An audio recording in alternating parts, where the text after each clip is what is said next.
سلام مشاهدينا الكرام في فيديو جديد على قناتي قناة شيف مجدولين. اليوم كيف ما تشوفوا معايا في الفيديو غادي نوجدوا فطائر اللي تجي زوينه بزاف، تجي ناجحه من اول مره، الحشوه تجي هائله. فمشاهدينا الكرام بقاو معايا حتى نهايه الفيديو باش نتعرفوا على مكونات وطريقه التحضير. ما تنساوش تابوناو في لاشين ديالي والضغط على زر الجرس باش يوصلكم كل جديد. فبالنسبة لهاد الفطائر فتيجيو ناجحين من أول مرة.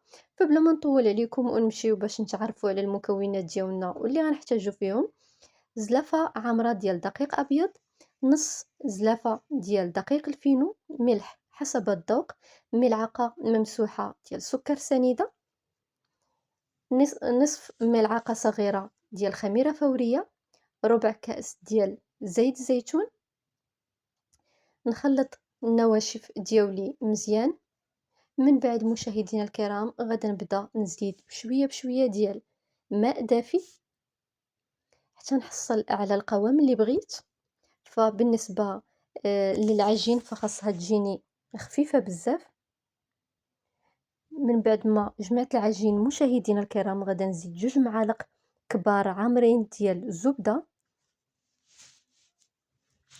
غادا ندلكها مزيان حتى نحصل على عجين لين جدا. صافي مشاهدينا الكرام، غادا ندير العجين ديالي في بابي سولفوريزي وغادا نخليه يرتاح واحد شويه مده 15 دقيقه. عاد غادا نبسط العجين ديالي فوق سطح العمل.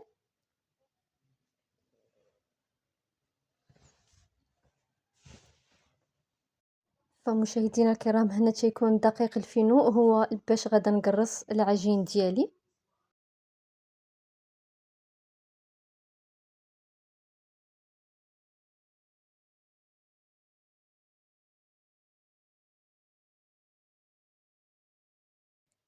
غادا نبسطهم على هذا الشكل، فما نديرهمش رقاق بزاف. صافي من بعد مشاهدينا الكرام غادا نبدا نقسم الفطائر ديالي على القياس اللي بغيتو. انا ممكن انكم ديروهم كبار، ممكن انكم ديروهم صغار، الاختيار تيبقى لكم، او ممكن انكم ديروهم كبارين وصغار. صافي غادا نقسمهم كيف ما قلت لكم القياس اللي بغيتو. فانا درتهم كبار وصغار ماشي مشكل، الاختيار تيبقى لكم. فنقسمهم ومن بعد غادا نبدا نوضع في الحشوه ديالي. انا بديت هنا بصلصه الطماطم هي الاولى. فكيف ما قلت لكم الفطائر تيجيو زوينين بزاف وتيجيو ناجحين من اول مره.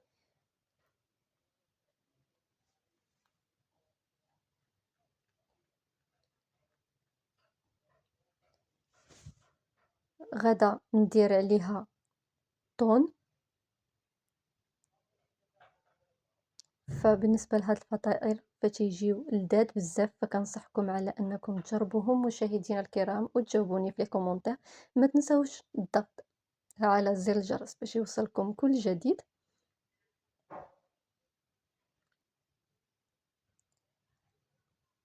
وغدا ندير البصيله ديالي.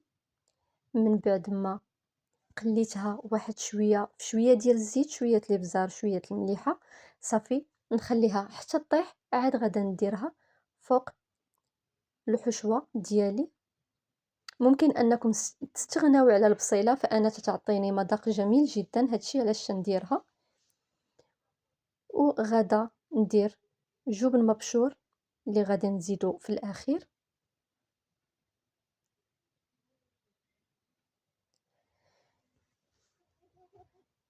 فبالنسبه لهاد الفطائر فتيجيو زوينين بزاف، تيجيو لذاذ. صافي مشاهدينا الكرام، وغادا نبدا نسد في الفطائر ديالي ونشكلهم على هذا الشكل. فنجيب الجوانب ديالي كيف ما تتشاهدوا معايا ونسد. ففي الشكل تيجيو رائعين جدا، المذاق تيجي ناجح ولذيذ بزاف. صافي مشاهدينا الكرام، وغادا نبدا نسد بالزيتون. انا اختاريت زيتون مقطع، هو اللي غادا نسد به. نبقى غادا على هذا الشكل هذا تنكمل الفطائر ديالي كاملين. فكيف ما قلت لكم فالشكل تيجي رائع جدا.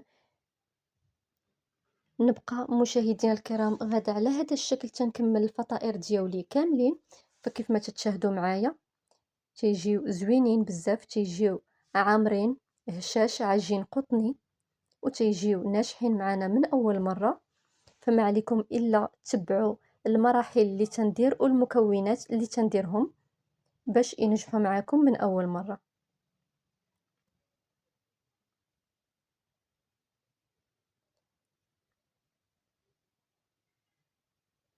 فكيف ما قلت لكم الفطائر تيجيو عامرين مزيان من الداخل، الحشوه تتجي زوينه ولذيذه. بالنسبه للعجين فتيجي قطني. صافي من بعد ما كملت الفطائر ديالي كاملين، فغادا نبدا ندهنهم من الفوق الوجه ديالهم ببيضه وحده اللي خفقتها مع ملعقه ديال الحليب. غادا نفخفقهم مزيان، وغادا نبدا ندهن في الوجه ديال الفطائر ديالي على هذا الشكل.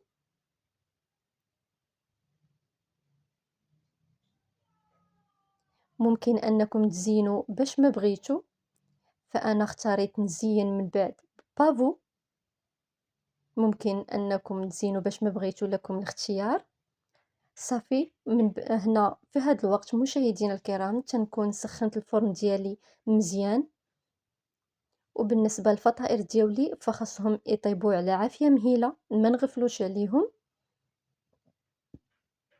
صافي مشاهدينا الكرام هنا غادا ندخل الفطائر ديالي يطيبوا كيف ما قلت لكم على عافيه مهيله. وتيكون مشاهدينا الكرام هذا هو الشكل النهائي ديال الفطائر ديالنا لهذا اليوم. تيجيو ناجحين معنا من اول مره، رائعين، حشوة رائعة، عجين قطني. فما عليكم إلا تتبعوا معايا المراحل كاملة باش ينجحوا معكم من أول مرة. فمشاهدينا الكرام كنكونوا وصلنا لا فيديو للنهاية ديالو. موعدنا يتجدد في وصفة جديدة وفيديو جديد على قناتي، قناة شيف مجدولين. إلى اللقاء.